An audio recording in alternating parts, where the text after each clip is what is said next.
અને ઘણીવાર બને છે જેની કૃપાથી આપણે સુખી હોય ને અને આપણો સમય સારો એટલે આપણે એને જ ભૂલી જઈએ. પણ જીવનમાં ધ્યાન રાખવું, ગુરુ બધું આપે છે પણ ગુરુ કોઈ દિવસ મૂળ ચાવી કોઈને આલતા નથી સાહેબ. અને જીવનમાં ધ્યાન રાખો ભાઈ, પ્રયત્ન કરવા છતાં પણ મુશ્કેલી આવતી નથી. સમજો ભગવાનની કૃપા.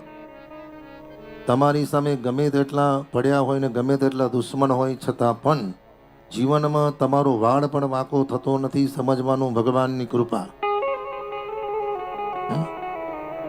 અને નિયમ છે કે જેમ જેમ પ્રગતિ થાય એમ એમ વિરોધી બને. અને ઉત્તરંચલ એક શબ્દ કહી દઉં, તમારી પતંગ તમારો બાજુવાળો જ કાપી નાખે. તમારી પતંગ તમારો બાજુવાળો જ કાપે. જીવનમાં એક ધ્યાન રાખો, બહારથી જગતને વંદન કરો, અંદરથી ભગવાનને વંદન કરો.